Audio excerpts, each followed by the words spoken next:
আসসালামু আলাইকুম, শুভেচ্ছা সহ আমন্ত্রণ চ্যানেল আই সংবাদে আপনাদের সাথে আছে আমি নবনীতা। বিস্তারিত সংবাদে শুরুতেই জানিয়ে দিচ্ছি ফ্রেশ আটা ময়দা সুজি সংবাদ শিরোনাম। হাদির ওপর হামলাকারীদের গ্রেপ্তার সহ ডাকসু প্রতিনিধিদের ৩ দফা দাবি, স্বরাষ্ট্র উপদেষ্টার পদত্যাগ চায় জাতীয় ছাত্র শক্তি। সন্ধ্যা ৬টা ২০ সিঙ্গাপুরে পৌঁছেছে হাদিকে বহনকারী এয়ার অ্যাম্বুলেন্স। পরবর্তী চিকিৎসা কার্যক্রম সিঙ্গাপুর জেনারেল হাসপাতালে।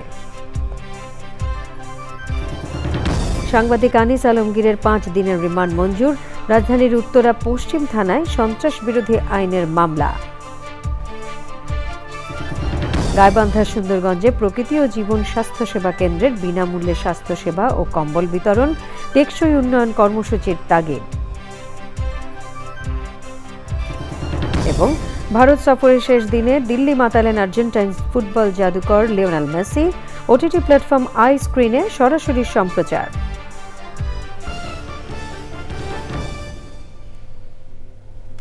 এছাড়াও নিটোল টাটা বিশেষ সংবাদে থাকছে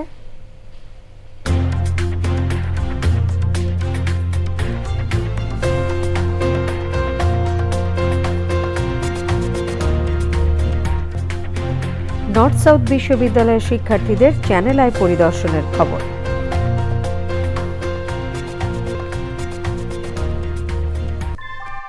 ভূমিকম্প সহনীয় মোস্ট ডিউরেবল দেশের প্রথম থার্মেক্স রড সালাম স্টিল। সালাম স্টিল বোঝে ডিউরেবিলিটি। সালাম স্টিল, মোস্ট ডিউরেবল স্টিল। সংবাদ শিরোনামগুলো জানাচ্ছিলাম। এখনকার সংবাদ আয়োজন একই সঙ্গে চ্যানেল আইয়ের ইউটিউব চ্যানেল এবং চ্যানেল আইয়ের ওটিটি প্ল্যাটফর্ম আই স্ক্রিনে লাইভ স্ট্রিমিং হচ্ছে। যাচ্ছে পুরো সংবাদে। শরীফ ওসমান হাদির উপর হামলাকারীদের গ্রেফতার, নিষিদ্ধ ছাত্রলীগ নেতাকর্মীদের গ্রেফতারে চিরুনি অভিযান এবং ভারতের সাথে নতুন কূটনৈতিক সম্পর্ক স্থাপনের দাবি জানিয়েছে ঢাকা বিশ্ববিদ্যালয় কেন্দ্রীয় ছাত্র সংসদ প্রতিনিধিরা। দাবিগুলো যৌক্তিক উল্লেখ করে তা পূরণের আশ্বাস দেন স্বরাষ্ট্র উপদেষ্টা। হাদিকে হত্যা চেষ্টার ঘটনায় ৪ জনকে গ্রেফতার দেখানো হয়েছে। নানা ব্যর্থতার দায়ে স্বরাষ্ট্র উপদেষ্টার পদত্যাগের দাবিতে শাহবাগ ব্লক করেছে জাতীয় ছাত্র শক্তি। শহীদুল্লাহ রাজু জানাচ্ছেন। দুপুরে শরীফ ওসমান হাদির উপর হামলাকারীদের গ্রেপ্তার ও স্বরাষ্ট্র উপদেষ্টার পদত্যাগের দাবিতে শাহবাগ অবরোধ করে জাতীয় ছাত্র শক্তি। ৩ ঘন্টারও বেশি সময় ধরে চলে অবরোধ। দাবি আদায় না হলে ১৭ই ডিসেম্বর আবারও অবরোধের হুঁশিয়ারি দেন তারা। শরীফ ওসমান হাদির যে খুনিরা আছে তাদেরকে অনতিবিলম্বে গ্রেপ্তার করে বিচার আওতায় আনতে হবে। দেশকে স্থিতিশীল পরিস্থিতিতে রাখতে এই স্বরাষ্ট্র উপদেষ্টার পদত্যাগের বিকল্প কোনো পথ আর অবশিষ্ট নেই। ৩ দফা দাবি বাস্তবায়নে ৪৮ ঘন্টার আলটিমেটাম দিয়ে স্বরাষ্ট্র, আইন ও পররাষ্ট্র উপদেষ্টার পদত্যাগ চেয়েছে ঢাকা বিশ্ববিদ্যালয় কেন্দ্রীয় ছাত্র সংসদ প্রতিনিধি দল। গণহত্যাকারী সন্ত্রাসীদের আশ্রয় দেওয়ার প্রতিবাদে ভারতের সঙ্গে কূটনৈতিক সম্পর্ক পুনর্বিবেচনা করতে হবে। অভিযুক্তদের ফেরত না দেওয়ার পূর্ব পর্যন্ত কূটনৈতিক সম্পর্ক স্বাভাবিক করা যাবে না। এই দাবি অনতিবিলম্বে না মানা হলে এবং আইন শৃঙ্খলা পরিস্থিতি দৃশ্যমান পরিবর্তন না দেখাতে পারলে স্বরাষ্ট্র উপদেষ্টা, আইন উপদেষ্টা এবং পররাষ্ট্র উপদেষ্টাকে পদত্যাগ করতে হবে। দাবি যৌক্তিক বলেন ষষ্ঠ উপদেষ্টা। তার প্রতিটা দাবি যৌক্তিক। গতকালকে মিটিংয়ের পরে বলেছি যে এইগুলি আমাদের আরও বেগবান করতে হবে এবং তাদের এই যৌক্তিক দাবিগুলি আমরা অবশ্যই করব। আইন শৃঙ্খলা পরিস্থিতি নিয়ন্ত্রণে পাড়ায় পাড়ায় গণকমিটি করার আহ্বান জানান ডাকসু ভিপি। এই কমিটিকে স্বরাষ্ট্র মন্ত্রণালয় সহায়তা করবে বলেও জানান তিনি। হাদিকে হত্যা চেষ্টায় ছাত্রলীগ নেতা ফয়সাল মাহমুদ করিম ও অজ্ঞাতনামাদের আসামি করে মামলা করেছেন ইনকিলাব মঞ্চের সদস্য সচিব আবদুল্লাহ আল জাবের। হাদিকে গুলির ঘটনায় আটক মোটরসাইকেল মালিক হান্নানকে রিমান্ডে নিয়েছে পুলিশ। এছাড়া আরও অন্তত ৪ জনকে আটক করা হয়েছে। পল্টন থানায় একটি মামলা রুজু করা হয়েছে। এই মামলার সন্দিগ্ধ হিসেবে র্যাব কর্তৃক ৪ জন আমাদের কাছে হস্তান্তর করা হয়েছে। এর বাইরে আমরা শেরপুরের নলিতা বাড়ি থেকে 2 জনকে আটক করেছি। তাদের ব্যাপারে যাচাই বাছাই চলছে। মূল অভিযুক্ত ফয়সাল ও আলমগীরকে এখনও গ্রেপ্তার করা যায়নি। Shahidullah Raju, channel I, Dhaka. ঢাকা ৮ আসনের সম্ভাব্য স্বতন্ত্র প্রার্থী শরীফ ওসমান বিন হাদিকে বহনকারী এয়ার অ্যাম্বুলেন্সটি সোমবার বেলা ১টা ৫৫ সিঙ্গাপুরের উদ্দেশ্যে রওনা হয়। সন্ধ্যা ৬টা ২০ সিঙ্গাপুরে পৌঁছেছে হাদিকে বহনকারী এয়ার অ্যাম্বুলেন্সটি। পরবর্তী চিকিৎসা কার্যক্রমের জন্য এরপর তাকে সিঙ্গাপুর জেনারেল হাসপাতালে নেওয়া হয়। আরও জানাচ্ছেন মির্জা ইমতিয়াজ। সোমবার দুপুর 1:55 হজরত শাহজালাল আন্তর্জাতিক বিমানবন্দর থেকে শরীফ ওসমান হাদিকে বহনকারী এয়ার অ্যাম্বুলেন্সটি সিঙ্গাপুরের উদ্দেশ্যে ঢাকা থেকে রওনা দেয়। স্বাস্থ্য ও পরিবার কল্যাণ মন্ত্রণালয় বিষয়ক প্রধান উপদেষ্টার বিশেষ সহকারী ডক্টর সাইদুর রহমান জানান, সিঙ্গাপুরে নিযুক্ত বাংলাদেশের হাইকমিশনার হাদির চিকিৎসার সার্বিক বিষয়ে তত্ত্বাবধান করবেন। সিঙ্গাপুর জেনারেল হাসপাতাল এবং এভারকেয়ার দুই কর্তৃপক্ষ যখন সন্তুষ্ট হয়েছেন যে উনি 4 ঘন্টা ফ্লাইট করার জন্য উপযোগী, তৎক্ষণাৎ আমরা ওনাকে আসলে শিফট করিয়েছি। ওনার গুলিবিদ্ধ যে মস্তিষ্ক, সেটা ছাড়া বাকি অর্গানগুলো আল্লাহর রহমতে বলা যেতে পারে কিডনি, হার্ট এবং রেসপিরেশন, এই 3টি ক্ষেত্রে এখন পর্যন্ত এটাকে নিয়ন্ত্রণযোগ্য এবং বিভিন্ন ওষুধ এবং অক্সিজেনের মাধ্যমে সেগুলোকে মোটামুটিভাবে এখন পর্যন্ত নিয়ন্ত্রণ করা যাচ্ছে। এর আগে হাদির স্বাস্থ্য প্রসঙ্গে ব্রিফ করেন ডক্টর আব্দুল আহাদ। দেশের সাথে খুব বেশি হয়তো পার্থক্য হবে না, তবে আমরা দেখেছি যে বাংলাদেশের যে ইনফেকশন যে রেট, বিভিন্ন অপারেশন থিয়েটারের যে ইনফেকশন রেট বাংলাদেশেরটা কম্পারেটিভলি বেশি, সিঙ্গাপুরে সেটা কম। আউটকামের ক্ষেত্রে আসলে আমি যদি ডক্টর হিসেবে বলতে চাই তাহলে হয়তো খুব বেশি আশা আমরা দেখতে পাচ্ছি না। তার নিউরোসার্জিক্যাল যে রেসপন্সটা প্রথম যেভাবে আছে ঠিক এখনও হিসেবে আছে। ওসমান হাদির সঙ্গে তার পরিবার থেকে আছেন তার বড় ভাই ওমর বিন হাদি ও ইনকিলাব মঞ্চের প্রতিনিধি আমিনুল হাসান ফয়সাল। Mirza Imtiaz, channel I, Dhaka. সন্ত্রাস বিরোধী আইনের মামলায় সাংবাদিক আনিস আলমগীরের 5 দিনের রিমান্ড মঞ্জুর করেছেন আদালত। সোমবার সন্ধ্যায় আনিস আলমগীরকে 7 দিনের রিমান্ডের আবেদন করে ঢাকার সিএমএম আদালতে হাজির করে পুলিশ। শুনানি শেষে তার রিমান্ড মঞ্জুর করা হয়। এর আগে রোববার সন্ধ্যায় রাজধানীর ধানমন্ডির একটি ব্যায়ামাগার থেকে তাকে হেফাজতে নেয় গোয়েন্দা পুলিশ। উত্তরা পশ্চিম থানায় মামলা করে জুলাই রেভুলেশন অ্যালায়েন্স। মামলায় অভিযোগ করা হয়, দেশকে অস্থিতিশীল করতে রাষ্ট্রবিরোধী ষড়যন্ত্র করছেন তিনি। সম্প্রতি সময় টিভিতে টক শোতে বক্তব্য দিয়ে আলোচনায় ছিলেন সাংবাদিক আনিস আলমগীর।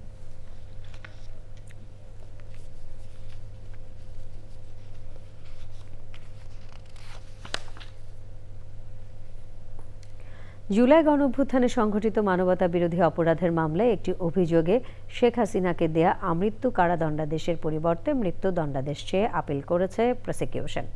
একই সাথে মামলার অপর আসামি আসাদুজ্জামান খান কামালের বিরুদ্ধেও আবেদন করা হয়েছে।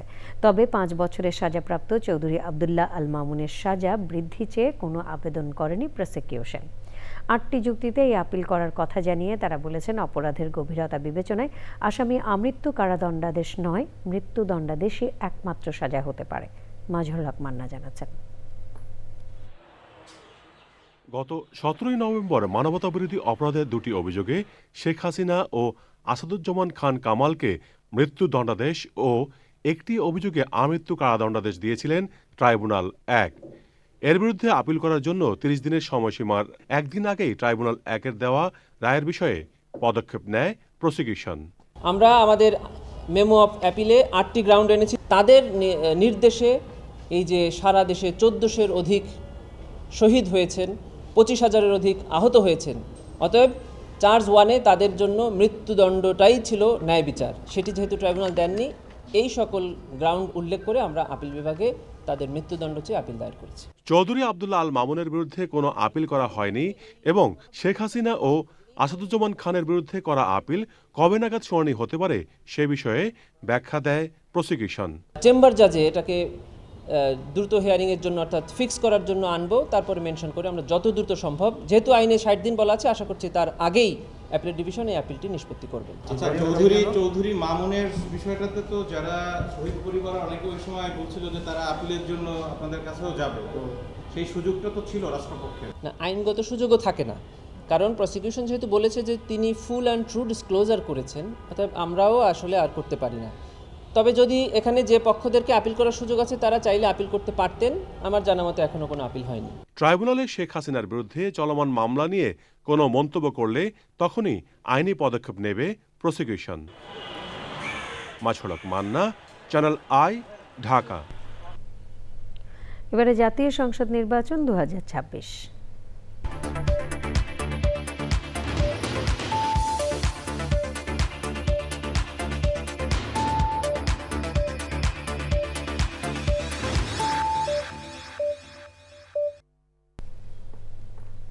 প্রধান নির্বাচন কমিশনার AMM নাসিরউদ্দিন বলেছেন, দেশে নির্বাচন নিয়ে কোনো শঙ্কা নেই। ওসমান হাদির উপর সন্ত্রাসী হামলা একটি বিচ্ছিন্ন ঘটনা। প্রতিটি নির্বাচনের আগে এমন ঘটনা নতুন কিছু নয়। আইনশৃঙ্খলা পরিস্থিতি আগের চেয়ে অনেক উন্নতি হয়েছে। সবাইকে নিয়ে একটি সুন্দর নির্বাচন উপহার দেওয়া যাবে বলেও মন্তব্য করেছেন সিইসি। পরাগ আসিম জানাচ্ছেন। নতুন প্রজন্মের ভোটারদের ভোটদানে উৎসাহিত ও সচেতন করতে international foundation for electoral systems IFES এর আয়োজনে জেনভোট ফেস্টিভ্যাল। রাজধানীর আলোকিতে ওই ফেস্টিভ্যালে তরুণদের ভোট দেওয়ার প্রক্রিয়াও হাতে কলমে শেখানো হয়। এটা আমাদের একটা রিয়েল লাইফ এক্সপিরিয়েন্স। আমরা মনে করি এটা খুবই প্রশংসনীয় একটা উদ্যোগ। আমিও আগে ভোটার হয়েছি, কিন্তু এবার ভোট দিব, আমার এটাই ইচ্ছা আর কি, দেওয়া হয়নি আগে। নতুন ভোটার হিসেবে একটু হলেও প্রত্যাশিত যে সুষ্ঠু নির্বাচন হবে। এবার মনে হচ্ছে যে নিজের বাংলাদেশের প্রার্থী নিজে চুজ করব, তো সেখান থেকে আমি খুবই উৎসাহিত ফিল করছি। জাতীয় নির্বাচন যদি আমাদের কোনো ভুল না হয়, সেজন্য এটা খুবই ভালো। এ উপলক্ষে আয়োজিত আলোচনা সভায় প্রধান অতিথি ছিলেন প্রধান নির্বাচন কমিশনার। এবার তরুণরা ভোটে বড় ভূমিকা রাখবে বলে মনে করেন তিনি। আমরা একটা ফ্রি, ফেয়ার এবং ক্রেডিবল ইলেকশনের জন্য অঙ্গীকারাবদ্ধ। আমরা আশা করি তরুণ ভোটারদেরকে সাথে পাবো। We are fully prepared to move ahead. Election হবে ইনশাল্লাহ, সবাইকে সাথে নিয়েই হবে, এ ব্যাপারে কোনো শঙ্কা নেই। যাই আসুক না কেন, আইনশৃঙ্খলা অবনতি হলো কোথায়? একটু মাঝে মধ্যে দুই একটা খুন খারাপি হয়, যে হাদির একটা ঘটনা হয়েছে, আমরা এগুলো বিচ্ছিন্ন ঘটনা বলে মনে করি। ইলেকশন আসলে এই ধরনের ঘটনা হয় বাংলাদেশে, এগুলো নতুন কিছু না। সুতরাং আইনশৃঙ্খলা পরিস্থিতির বরং উন্নতি হয়েছে। আমাদের আইনশৃঙ্খলা বাহিনী সম্পূর্ণ প্রস্তুত যে ভবিষ্যতে যাতে ইলেকশনের সময় পর্যন্ত যাতে শান্তি শৃঙ্খলা যাতে বজায় থাকে। অনুষ্ঠানে ইউরোপীয় ইউনিয়নের রাষ্ট্রদূত মাইকেল মিলার সহ অন্যরা বক্তৃতা করেন। ফেস্টিভ্যালে সচেতনতামূলক বেশ কিছু ইভেন্টেরও আয়োজন করা হয়। ঢাকার বাইরে থেকেও অনেক তরুণ উৎসবে যোগ দেন। পরাগ আজিম, চ্যানেল আই, ঢাকা। এবারে অন্যান্য সংবাদ। বর্ষার ভাঙন ক্ষত কাটিয়ে ওঠার আগে উত্তরের বিচ্ছিন্ন চরাঞ্চলে জেঁকে বসেছে শীত। মৌলিক চাহিদার অপ্রতুলতার পাশাপাশি জীবিকা সংকটে থাকা জনপদে শীতজনিত রোগ দুর্ভোগ বাড়িয়েছে বহুগুণ। এমন পরিস্থিতিতে গাইবান্ধা সুন্দরগঞ্জের প্রান্তিক লালচামার চরে স্বস্তি ও উষ্ণতার বার্তা দিতে বিনামূল্যে স্বাস্থ্যসেবা ও কম্বল বিতরণ করেছে প্রকৃতি ও জীবন স্বাস্থ্য সেবা কেন্দ্র। এমন উদ্যোগকে সাধুবাদ জানানোর পাশাপাশি চরাঞ্চলে টেকসই উন্নয়ন কর্মসূচির তাগিদ স্থানীয়দের। আব্দুল করিমের ভিডিও চিত্রে আরও জানাচ্ছেন মোশাহিদ রনি।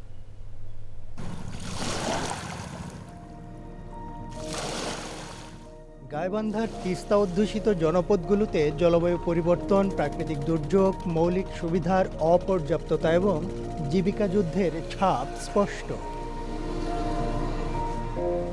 নদী পেরিয়ে বিচ্ছিন্ন জনপদ সুন্দরগঞ্জ উপজেলার লালচামার চর। দেখতে ছবির মতো নির্মল হলেও বুঝার উপায় নেই গেল বর্ষায় তিস্তার করাল গ্রাসে চরের 20টি পরিবারের বসতভিটা নদীগর্ভে বিলীনের পাশাপাশি বাস্তুচ্যুত হয়েছে আরও 50 পরিবার। জীবন জীবিকা বাঁচানোর সংগ্রামে জর্জরিত এখানকার জনগণের মৌলিক চাহিদাও যেন বিলাসিতা।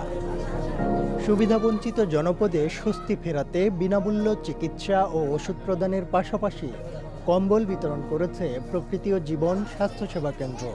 ওষুধ পাচ্ছি, কম্বল পাচ্ছি, আমরা সবাই খুশি আছি। চর এলাকার মানুষ খুব চরের মধ্যে অভাবের মধ্যে আছি, যাও কম্বল পাচ্ছি, ওষুধ পাচ্ছি। এই কম্বলটা পাওয়াতে আমার খুব উপকার হয়েছে। কম্বলটা পেয়ে আমি খুব খুশি হয়েছি। তো এটা পায়া খুশির মতন মনে করে এটা গাদ দিয়ে থাকি। ফ্রি পাচ্ছি, ওষুধ পাচ্ছি, কম্বল পাচ্ছি।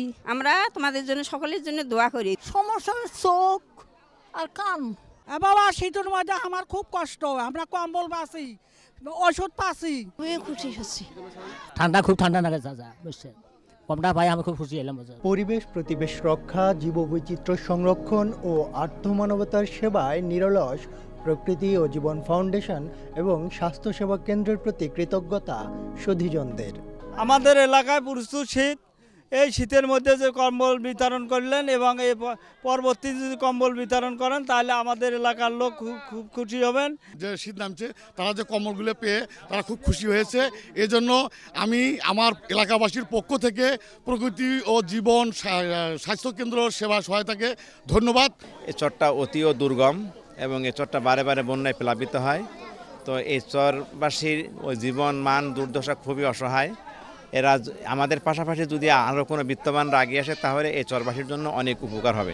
লালচামার চরের মতো বিচ্ছিন্ন জনপদের টেকসই উন্নয়নে শুধু সাময়িক সহায়তাই যথেষ্ট নয়, বরং নীতি নির্ধারণী পর্যায়ে দরকার কার্যকর পরিকল্পনা ও উদ্যোগ। Mosahid Roni, channel I. দিল্লি মাতিয়ে ভারত সফর শেষ করলেন বিশ্বকাপ জয়ী আর্জেন্টাইন সুপারস্টার লিওনেল মেসি। দর্শকদের ফুটবল বিলিয়ে শিশু কিশোরদের সঙ্গে ফুটবলীয় কৌশল দেখিয়ে অরুণ জেটলি স্টেডিয়াম থেকে বিদায় নেন লিও। এ সময় তার সঙ্গে ছিলেন ইন্টার মিয়ামি সতীর্থ লুইস সুয়ারেজ ও রদ্রিগো ডি পল। দ্য গোটের স্মৃতিময় সফরের তৃতীয় ও শেষ দিনের আনুষ্ঠানিকতা সরাসরি সম্প্রচার করেছে OTT platform I screen. Adil Ahmed Shan জানাচ্ছেন। কলকাতা, হায়দ্রাবাদ, মুম্বাই হয়ে ভারত সফরের তৃতীয় ও শেষ দিনে দিল্লিতে আর্জেন্টাইন সুপারস্টার লিওনেল মেসি। তাকে এক নজর দেখতে অরুণ জেটলি স্টেডিয়ামের ঢল নামে দিল্লিবাসী। সকালে দিল্লি পৌঁছে প্রধানমন্ত্রী নরেন্দ্র মোদীর সঙ্গে সৌজন্য সাক্ষাৎ ও অন্যান্য সামাজিক কার্যক্রম শেষে পরন্ত বিকালে সর্বোচ্চ রাষ্ট্রীয় নিরাপত্তায় স্টেডিয়ামে আসেন তিনি।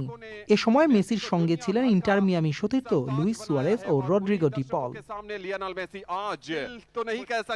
গ্যালারিতে থাকা দর্শকদের বল পাঠিয়ে শুভেচ্ছা জানান বিশ্বকাপ জয়ী আর্জেন্টাইন সুপারস্টার। শিশু কিশোরদের সঙ্গে পাসিং ফুটবলেও অংশ নেন লিও। অটোগ্রাফ, সেলফির বায়নাও পূরণ করেন দ্য গোট। প্রদর্শনী ম্যাচে অংশ নেয়া সেলিব্রিটি মেসি অল স্টার্স বনাম মিনার্ভা মেসি অল স্টার্সের ফুটবলারদের সঙ্গেও সময় কাটান তিনি। অনুষ্ঠানের শেষ দিকে আইসিসি প্রেসিডেন্ট জয় শাহ মেসি ও তার ক্লাব সতীর্থদের হাতে তুলে দেন ভারতীয় ক্রিকেট জার্সি এবং শুভেচ্ছা উপহার। ভারতীয় আতিথ্য পেয়ে মেসি তার নিজের ভাষাতেই সবাইকে শুভেচ্ছা জানায়।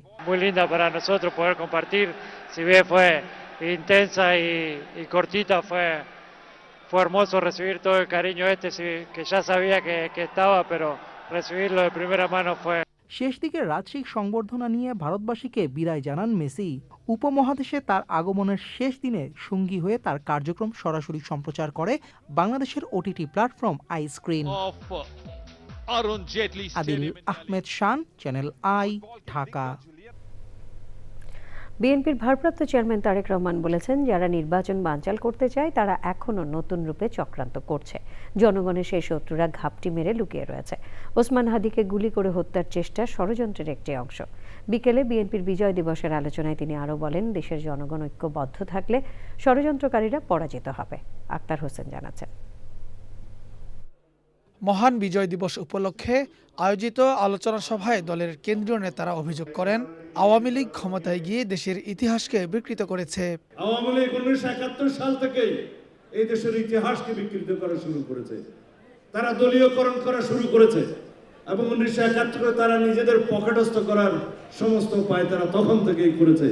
অনেকে এককভাবেই সরকারের পতনের দাবি করে, আবার কি বলে জানেন, আবার বলে 17 বছর আপনারা কোথায় ছিলেন। কাকে জিজ্ঞেস করে? বিএনপিকে। সবচেয়ে হাসি পায়, আরে এই 17 বছর তোমরা কোথায় ছিলা? যে দলটি সেদিন 1971 সালে স্বাধীনতার বিরোধিতা করেছিল, সেই রাজনৈতিক শক্তি যারা 1947 সালে পাকিস্তানের বিরোধিতা করেছিল, তারা আজকে নতুন করে বাংলাদেশের স্বাধীনতাকে নস্যাৎ করতে চায়, গণতন্ত্রকে নস্যাৎ করতে চায়, মানুষের আশা আকাঙ্ক্ষাকে ধ্বংস করে দিতে চায়। বন্ধুগণ, লন্ডন থেকে ভার্চুয়ালি যুক্ত হয়ে দলের ভারপ্রাপ্ত চেয়ারম্যান তারেক রহমান বলেন, দেশের বর্তমান ও ভবিষ্যৎ প্রজন্মের জন্য আগামী নির্বাচন অত্যন্ত গুরুত্বপূর্ণ। সতর্ক থাকতে হবে, ষড়যন্ত্র কিন্তু এখনো থেমে নেই।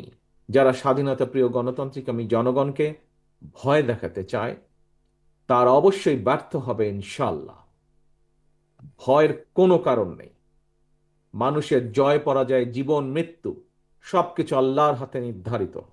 সুতরাং আল্লাহর উপরে ভরসা রেখে আমরা সকলে যদি ঐক্যবদ্ধভাবে জনগণের অধিকার প্রতিষ্ঠার মিছিল এগিয়ে নিয়ে যেতে থাকি, ইনশাআল্লাহ ষড়যন্ত্রকারীরা অবশ্যই পিছু হটতে বাধ্য হবে।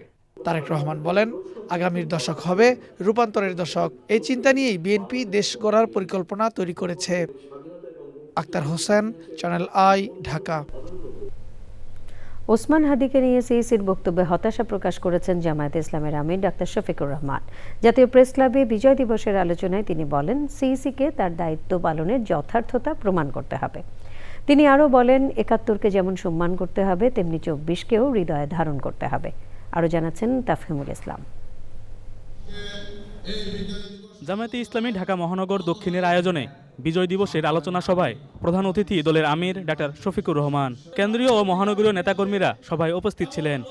শরীফ ওসমান হাদির উপর হামলাকে বিচ্ছিন্ন ঘটনা বলায় হতাশা প্রকাশ করে হাদিকে নিয়ে সিইসির বক্তব্যের ব্যাখ্যা চেয়েছেন জামায়াতের আমির। নির্বাচন কমিশনের প্রধান তিনি একটি বক্তব্য রেখেছেন যা আমি বিশ্বাস করি আমার মতো সমস্ত মানুষকে আহত করেছে। জাতি তার এই বক্তব্যকে মোটেই ভালোভাবে গ্রহণ করেন, অথচ তিনি আসেন একটি নিরপেক্ষ জায়গায় বসে। আমি তাকে বিনয়ের সাথে অনুরোধ করব, আপনার এই বক্তব্যের ব্যাখ্যা আপনাকে দিতে হবে। ৭১ ও ২৪-এর আহত ও শহীদদের শ্রদ্ধা ভরে স্মরণ করেন জামায়াতের আমির। আমি সকলের প্রতি বিনয়ের সাথে অনুরোধ করব, আমরা সম্মান করব ৭১কে, আমরা অবশ্যই সম্মান করব তেমনিভাবে ২৪কে। যার যেখানে যে অবদান কোনোটাকেই খাটো করা কারোর জন্য সমীচীন হবে না। যার যার অবদানকে স্বীকৃতি দিলেই এই দেশে জ্ঞানীরা জন্ম নিবে, বীরের জন্ম হবে। তিনি বলেন, অন্তর্বর্তী সরকার নিজেদের দায়িত্ব পালনের প্রমাণ দিতে না পারলে ৫ই আগস্ট বারবার ফিরে আসবে। অনেকের পদত্যাগের ব্যাপারে দাবি উঠেছে, আমরা তাদেরকে অনুরোধ করব, আপনারা পদত্যাগ নয় বরঞ্চ দায়িত্ব পালনের যোগ্য, এটাও আপনারা প্রমাণ করুন। যদি প্রমাণ করতে ব্যর্থ হন, মনে রাখবেন ৫ আগস্ট বারবার ফিরে আসবে। নির্বাচনে জয়ী হলে সবাইকে নিয়ে জাতীয় সরকার গঠন করা হবে বলে জানান জামায়াতের আমির। তাফহিমুল ইসলাম, চ্যানেল আই, ঢাকা। এরই সাথে সংবাদে নিয়ে নিচ্ছে খানিকক্ষণের বিরতি। আর বিরতির পর অন্যান্য সংবাদের সাথে জানিয়ে ফিরব। বিরতির পর আমন্ত্রণ আরও একবার। অস্ট্রেলিয়ার সিডনির বন্ডি সমুদ্র সৈকতে হানুকা উৎসবে ইহুদি ধর্মাবলম্বীদের ওপর হামলায় এক শিশুসহ ১৫ জন নিহত হয়েছে, আহত হয়েছে কমপক্ষে ৪০ জন। পুলিশ জানিয়েছে বাবা সাজিদ আকরাম ও ছেলে নাভিদ এই হামলা চালিয়েছে। ঘটনাস্থলে সাজিদ আকরাম নিহত হয় আর ছেলে নাভিদ গুরুতর আহত অবস্থায় হাসপাতালে চিকিৎসাধীন। জানা গেছে তারা আইএসের অনুসারী, তাদের গাড়িতে আইএসের পতাকা পাওয়া গেছে। যুক্তরাষ্ট্রের প্রেসিডেন্ট, নিউজিল্যান্ডের প্রধানমন্ত্রী ও জাতিসংঘ মহাসচিব এ ঘটনার তীব্র নিন্দা জানিয়েছেন। অস্ট্রেলিয়ার প্রধানমন্ত্রী অ্যান্থনি অ্যালবানিজ এই হামলাকে ইহুদি বিদ্বেষী সন্ত্রাসী কর্ম বলে উল্লেখ করেছেন। নিটোল টাটা, বিশেষ সংবাদ।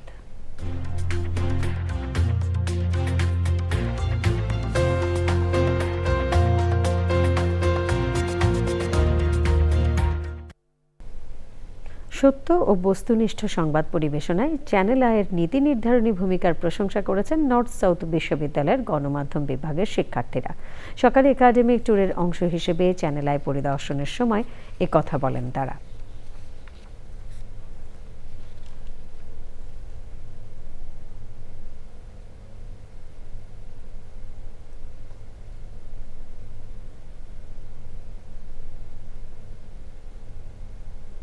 পূবালী ব্যাংক বাণিজ্য সংবাদ।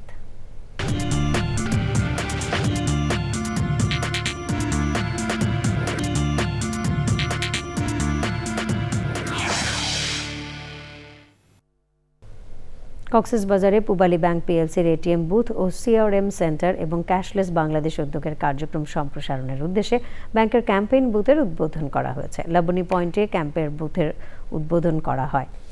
উপস্থিত ছিলেন পূবালী ব্যাংক পিএলসির ব্যবস্থাপনা পরিচালক ও সিইও মোহাম্মদ আলী, ব্যাংকের উপব্যবস্থাপনা পরিচালক মোহাম্মদ শাহনেওয়াজ খান, চট্টগ্রাম প্রিন্সিপাল অফিসের মহাব্যবস্থাপক মোহাম্মদ আব্দুর রহিম, উপমহাব্যবস্থাপক ও অল্টারনেটিভ ডেলিভারি চ্যানেল ডিভিশন প্রধান মোহাম্মদ রবিউল আলম সহ ব্যাংকের ঊর্ধ্বতন কর্মকর্তা, গ্রাহক ও শুভানুধ্যায়ীরা। সংবাদে আবারও নিয়ে নিচ্ছি বিরতি। আর বিরতির পর খেলার খবরে থাকছে। আপনারা দেখছেন চ্যানেল আই সংবাদ। এবারে খেলার খবর।